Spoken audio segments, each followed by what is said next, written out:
మనకి ఈ సమస్య అనేది గత 10 సంవత్సరాల నుంచి ఉంది, ఇప్పటికెళ్ళి కాదు. ఆ 10 సంవత్సరాల నుంచి మనకి ఎటువంటి స్పందన లేదు. ప్రతి ఒక్క మినిస్టర్ని కలిసినాము, ప్రతి ఒక్క ఇప్పుడు current deputy CM Shri honourable Bhatti Vikramarka గారిని కూడా కలిసాము. అయినా ఎటువంటి రెస్పాన్స్ లేదు.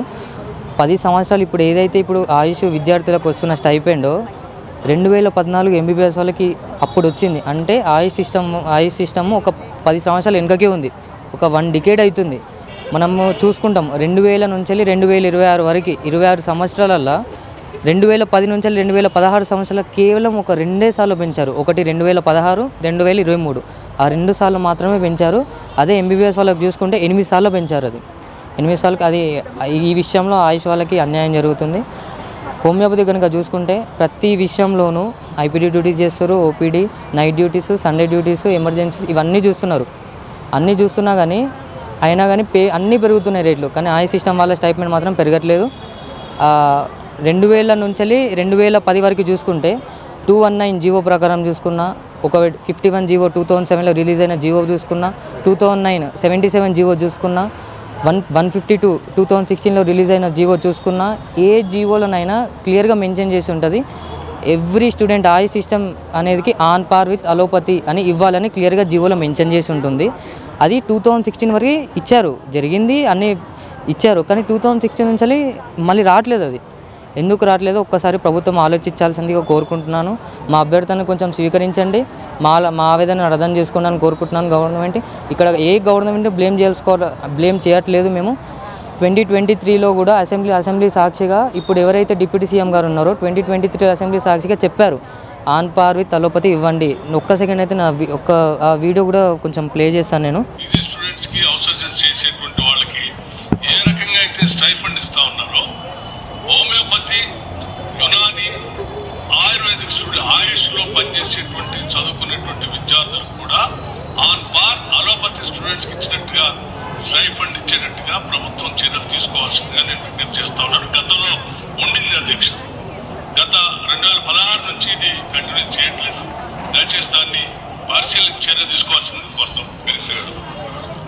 ఇది మాట్లాడింది 2023 అసెంబ్లీ సాక్షిగా మాట్లాడారు సార్. వాళ్ళు అప్పుడు అపోజిషన్లో ఉన్నారు. ఇప్పుడు రూలింగ్ పార్టీకి వచ్చిన తర్వాత 3 సంవత్సరాలు అవుతుంది, ఎటువంటి రెస్పాన్స్ లేదు. మేము ఆ జస్టిస్ అనేది ఎక్కడైనా పురాణాలు చదువుకున్న వైద్యో నారాయణ హరి అని మాట్లాడుకుంటాం. అది ఆయుష్ వైద్యో నారాయణ హరి అని, అలోపతి వైద్యో నారాయణ అని ఎక్కడ మాట్లాడడం. ఎటువంటి డిస్పారిటీ ఉండదు. మనం పక్క రాష్ట్రాల్లో చూసుకుంటే, మన ఉమ్మడి ఆంధ్రప్రదేశ్ చూసుకుంటే 2014 ముందల వరకు ఈక్వల్గా ఎంబీబీఎస్ వాళ్ళకి ఎంత ఇచ్చారో ఆయుష్ వైద్య విద్యార్థులకు కూడా అంతే ఇచ్చారు. ఇప్పటికి కూడా ఆంధ్రాలో ఇస్తున్నారు. అదే ఒక్క రూపాయి కూడా చేంజ్ లేకుండా ఇంటర్న్స్కి ఎంత ఇస్తారో 26,906 రూపాయలు ఎంబీబీఎస్ వాళ్ళకి అంతే వస్తుంది, ఆయుష్ వాళ్ళకు కూడా హోమియోపతి వాళ్ళకు కూడా అంతే వస్తుంది. కానీ మన తెలంగాణలో ఇప్పుడు కరెంట్ వచ్చేసి 13,754 రూపాయలు హౌస్ సర్జన్కి వచ్చేసి. అదే ఎంబీబీఎస్ వాళ్ళకి 29,794 రూపాయలు ఎగ్జాక్ట్ వాల్యూ ఇది ఇస్తున్నారు. ఎంత డిఫరెన్స్ అనేది మీరు అర్థం చేసుకోవచ్చు. ఇప్పుడు మనం రైజింగ్ తెలంగాణ అనుకుంటున్నాం, the rising economy, the GDP growing country, growing state అని మాట్లాడుకుంటున్నాము. చాలా పెద్ద డెలిగేట్స్ వస్తున్నారు, ఇన్వెస్టర్స్ వస్తున్నారు అనుకుంటారు. కానీ ఈ వైద్యం మీద కూడా ఇన్వెస్ట్ చేస్తే ప్రజా అభివృద్ధి కూడా చెందుతుందని మేము ఆశిస్తున్నాము. ఎందుకనంటే కోవిడ్ టైంలో చేసింది మేము, ఇది దాదాపు 100 పడగల ఆసుపత్రి, 800 నుంచి 1000 మంది పేషెంట్స్ వస్తారు ఇక్కడికి ప్రతిరోజు నిత్యం. అంత చాలా ఓపీ ఉంటుంది. కోవిడ్ టైంలో కూడా మేము చాలా సేవలు చేశాము. అది అర్థం చేసుకోవాలని గవర్నమెంట్ ఆశిస్తున్నాము. ఎందుకు ఆ డిఫరెన్స్ చూపిస్తుందో, వేరే స్టేట్స్లో ఎందుకు లేదు, మరి మన స్టేట్లో ఎందుకు ఆలోచిస్తుందో గవర్నమెంట్ ఒక్కసారి పాజిటివ్గా మా గురించి ఆలోచించి రెస్పాన్స్ తీసుకుంటుందని మేము తొందరగా రిజల్యూషన్ ఇస్తుందని మేము ఆలోచిస్తున్నాము. Thank you. ఆయుష్ విభాగంలోని హోమియోపతి డాక్టర్లు తమకు స్టైఫండ్ పెంచలేదు, ఇప్పటివరకు కూడా ప్రభుత్వం మమ్మల్ని పట్టించుకోవడం లేదని చెప్పేసి కూడా ఈరోజు హోమియోపతి హాస్పిటల్ వద్ద కూడా జూనియర్ డాక్టర్లందరూ కూడా ఇక్కడ ఆందోళన చేస్తున్న పరిస్థితి ఉంది. వాళ్ళకి రావాల్సిన స్టైఫండ్ కూడా మాకు గత కొన్ని సంవత్సరాలుగా పెంచడం లేదు, వెంటనే మా స్టైఫండ్ కూడా పెంచాలి, అట్లాగే మాకు ఖర్చులు కూడా ఎక్కువ అవుతున్నాయి, స్టైఫండ్ కూడా సరిపోవట్లేదు అని చెప్పేసి కూడా వీళ్ళు ఆందోళన చేస్తున్నాయి. అయితే వీళ్ళ ఆందోళనను ప్రభుత్వం కూడా పట్టించుకోవట్లేదు. మనకు తెలంగాణ వచ్చిన తర్వాత మాకు న్యాయం జరుగుతుంది అనుకుంటే కూడా ఇప్పటికి కూడా మాకు న్యాయం జరగట్లేదు అని చెప్తున్నారు. మనతో మాట్లాడడానికి హోమియోపతి డాక్టర్లు ఉన్నారు. మీరు ఎందుకు ఇట్లా ఆందోళన చేస్తున్నారు, మీ సమస్య ఏంటి?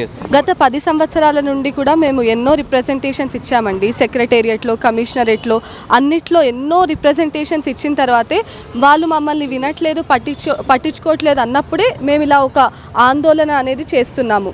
ఆయుష్ అనేది ఏ సిస్టమ్కి తక్కువ కాదండి. ఎంతోమంది పేషెంట్స్ మీరు చూసుకుంటే స్టాటిస్టిక్స్ ప్రకారం కూడా కోవిడ్-19, స్వైన్ ఫ్లూ ఆ టైం నుంచి కూడా మా హోమియోపతి అనేది ఆయుష్ సిస్టమ్ అనేది చాలా అనేది మేలు చేసింది. సో మా ఆవేదనని వినాలి అని కోరుకుంటూ ఈ ఆందోళన, ఈ నిరసన సమ్మెను మేము చేస్తున్నాము. ఇది పేషెంట్స్కి అగేన్స్ట్గా కాదు, గవర్నమెంట్కి అగేన్స్ట్గా కాదండి. ఇది మా హక్కుల కోసం జరిగే ఒక పోరాటన.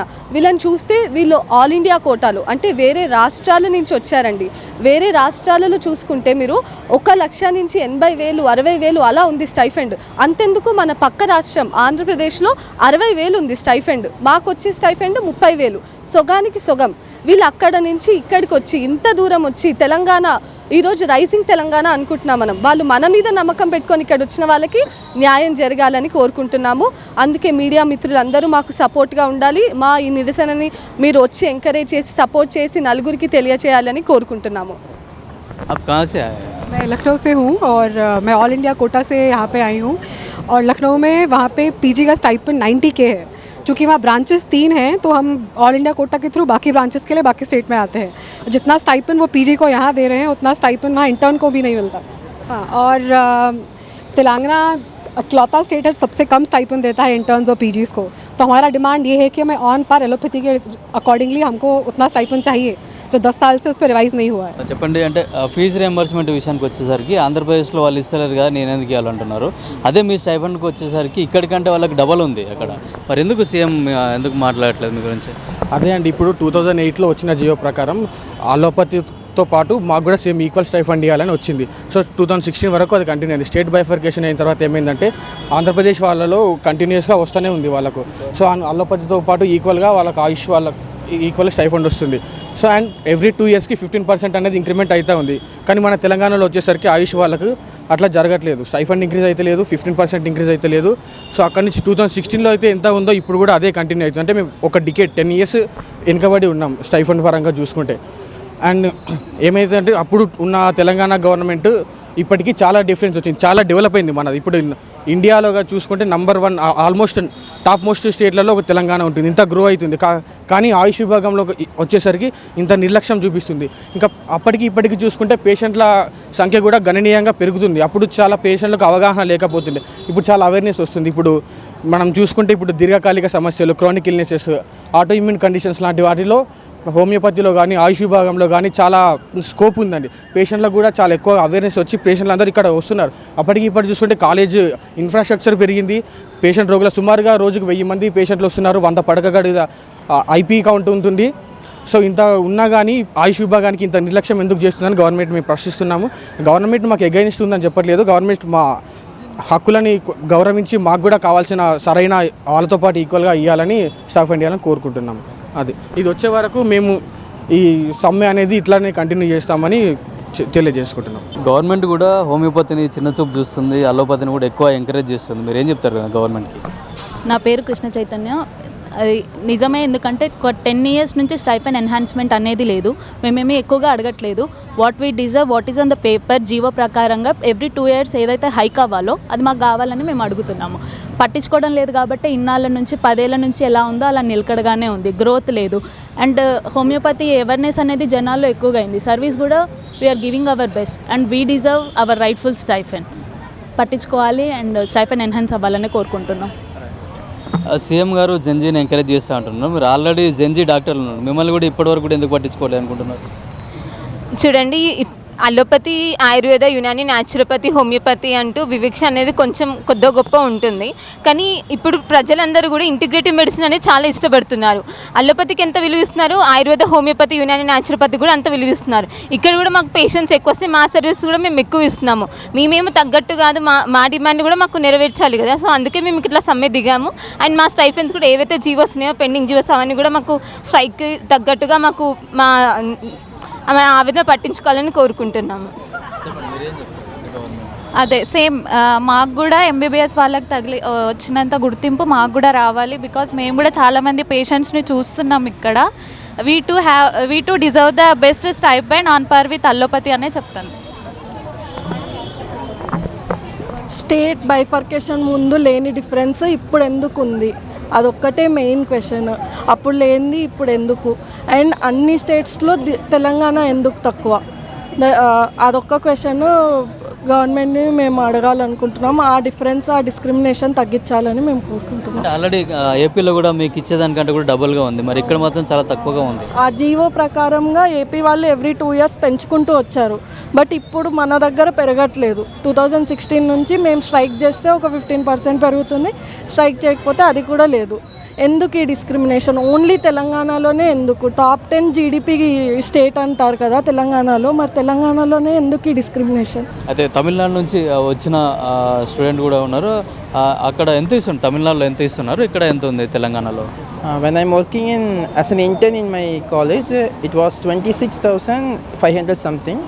I think it is now nearly 30,000. But here as a PG we are getting only 30,000 only. I request the government to increase the stipend as we traveled a lot here. Here the infrastructure, case count, everything is very nice. But this is only the problem. That's all. That's the thing I want to tell to the government.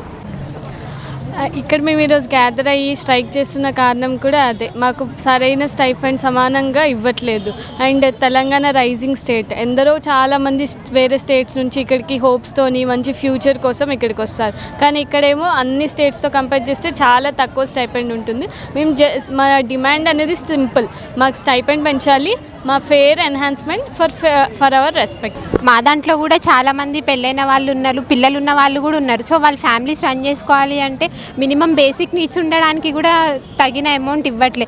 ఇప్పుడు పీజీస్కి 30,000, ఇంటర్న్స్కి 13,000 అంటే at least room rent కట్టుకొని daily charges కానీ daily food fulfil చేసుకోవడానికి కూడా amount అనేది సరిపోవట్లేదు. So మా request ఒకటే గవర్నమెంట్కి, ఆన్ పార్ విత్ అలోపతి మాకు కూడా వాళ్ళకి ఇచ్చినంత స్టైఫండ్ ఇవ్వాలని కోరుకుంటున్నాం.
న్యాయ